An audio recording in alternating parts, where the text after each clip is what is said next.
As homenagens aos mortos da revista Charlie Hebdo e os protestos a favor da liberdade de expressão se espalharam pelo mundo. Houve reações diferentes e isso ficou claro, principalmente entre os paquistaneses. No Paquistão, o governo condenou o ataque à revista francesa, mas em Islamabad, na saída das mesquitas, depois das orações de sexta-feira, algumas pessoas disseram que a publicação sempre exagerou no desrespeito aos muçulmanos e que isso não é liberdade de imprensa.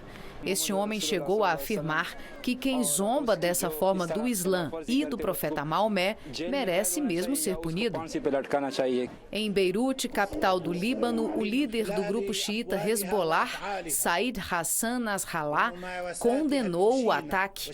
Ele disse que os radicais islâmicos distorcem a religião e ofendem a comunidade muçulmana muito mais do que um filme, um desenho ou qualquer outra produção da cultura ocidental. Em Nova Delhi, na Índia, jornalistas e cartunistas seguraram cartazes com a frase "Eu sou Charlie", que virou símbolo de resistência contra o terrorismo. Eles lembraram as vítimas da tragédia com desenhos e velas e disseram que o ataque à redação da revista em Paris serviu para unir a categoria. Em Kiev, durante uma visita à embaixada da França, o presidente da Ucrânia, Petro Poroshenko, também levantou a caneta e repetiu: "Eu sou Charlie". A frente da embaixada está tomada por flores e velas em solidariedade ao povo francês. E nós vamos ver agora, ao vivo, imagens do mercado judaico em Paris, onde houve aquele sequestro com 4 mortes de reféns durante a tarde. Você vê a grande movimentação policial em torno do mercado. A polícia, com certeza, procura evidências da ligação do sequestrador, que tomou 20 pessoas como reféns, depois no tiroteio com a polícia ele próprio foi morto, e 4 reféns também, procura evidências da ligação deste terrorista com os 2 irmãos que cometeram o atentado, segundo a polícia, à revista Charlie Hebdo, em Paris. E agora vamos conversar com Emir Sader, que está no Rio de Janeiro. Emir, boa noite. Eu tenho aqui algumas informações que eu gostaria que você comentasse. A líder do partido de extrema-direita Frente Nacional, Marine Le Pen, sugeriu um referendo sobre a pena de morte na França. E também a suspensão do tratado que garante o livre trânsito de pessoas na União Europeia. E ainda, ela foi considerada pessoa não grata, ou seja, ninguém quer que ela vá às marchas marcadas para domingo em protesto contra os atos de terrorismo. Você acha que a Frente Nacional vai, de certa forma, se fortalecer, se beneficiar desses atentados? A Frente Nacional, dirigida por Marine Le Pen? Boa noite. Em princípio, sim.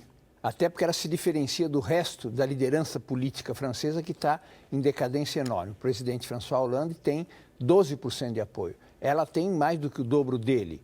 E as grandes manifestações populares conservadoras foram feitas pelo Frente Nacional, contra o aborto, contra o casamento de homossexuais. Ela disse que vai participar domingo. Quem vai impedir que ela participe? E ela, como se mencionou, tomou as iniciativas concretas que reafirmam o perfil deles. Restauração da pena de morte, e que o François Mitterrand havia terminado. E, em segundo lugar, a eliminação dessa lei da integração europeia que permite a circulação das pessoas sem passaporte dentro dos países da União Europeia. Então, eu acho que ela tende a se diferenciar dos outros. O Sarkozy esteve, Nicolas Sarkozy teve com o François Hollande, portanto, de alguma maneira se amalgamam como a liderança tradicional e ela aparece como aquela que se diferencia.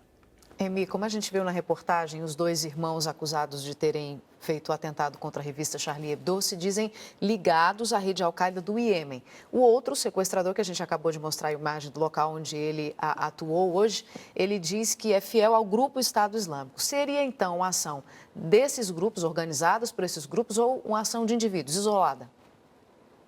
Bom, uma coisa e outra. Aparentemente, eles têm vínculos, estiveram no Iêmen, alguns foram treinados lá, podem ter facilitado o acesso ao armamento, mas, na verdade, uma vez dado isso, eles podem, atuando dentro da França, fazer essa operação. Até porque o acesso ao armamento não é difícil, como aqui no Brasil não é difícil, especialmente o AK, que é o fuzil soviético, agora russo, mais conhecido no mundo, e que é contrabando de armamento. Então, eles têm vínculos ideológicos, políticos, se identificam, mas não necessariamente é uma rede de organização que vá do Afeganistão, de zonas onde eles estão operando, do Iraque, da Síria, diretamente para a França, para a Espanha, para a Alemanha. Eles podem atuar com certa autonomia. Agora, está desatado um mecanismo da espiral da violência, que é gravíssimo, porque uma vez feito um ato brutal como esse, pode-se manter esse clima, sobressalto das pessoas diante de qualquer situação de alarme, telefonemas, ou como aconteceu na Espanha, vários meios de imprensa tiveram caixas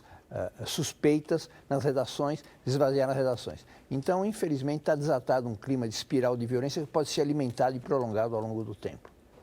Emir Sader, muito obrigado e uma boa noite.